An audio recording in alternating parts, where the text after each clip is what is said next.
undertaking my life. Okay, so now you're president of Cassia County Farm Bureau and a published author. Tell us about the book that just dropped.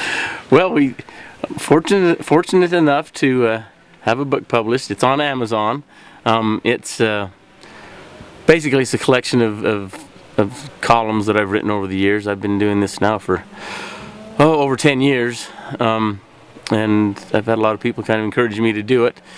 So it was a fairly large undertaking, more than a guy would think when you get involved in that. But so it's mostly my original photography and my columns, and my daughter was pretty instrumental in helping me get it going. But yeah, you can go on Amazon and order it. It's fairly affordable, but we're kind of proud of it. It was kind of fun thing to do. It's kind of fun to see it kind of take off.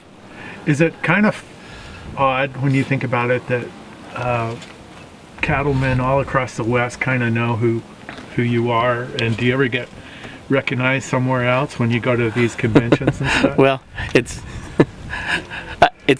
still surprises me. It really does. And I've met, but then, the fun thing about being involved with writing for these magazines for Progressive Publishing is I have just people that I would call dear friends now from all over the country. And, it's not just the West. It's from Florida to California and everything in between. And I'll go to, and it just amazes me that people are just recognize me from my picture in the magazine. I have a dear friend in South Dakota that I met. I was walking down in the yards at the National Western in Denver, and he quoted a line from something I'd written, and I turned around and just because he recognized me as I was walking by, and since that time he's visited me, and I've been out there, and we've become good friends, and I can tell you several stories like that, and I feel really blessed to be able to say that. It's been just a really neat opportunity. Well, people will say that with your columns and now your book, that there is a romance still about the West and about this new West. Would you agree?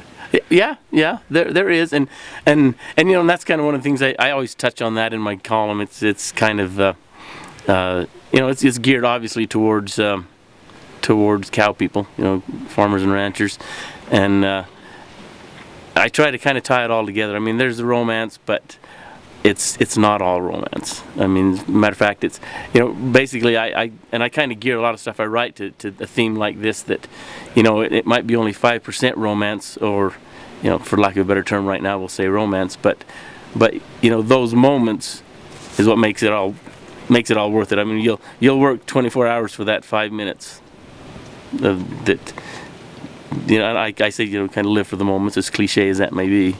But that's... So it's not a constant photo op. No, it's not.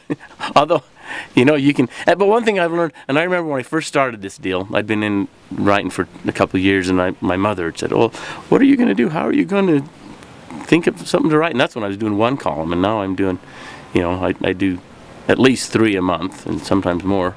How are you going to think of something to write? And I remember my dad saying, "Oh, there's always something going on the ranch. You can make something up, make a story out of." And I've, that's true. It's not always there's not always something on the tip of my tongue or right on the top of my head. But I generally, if I'm stumped and and I'm up against a deadline, I'll think of something that happened that week, and usually I can make a story out of it.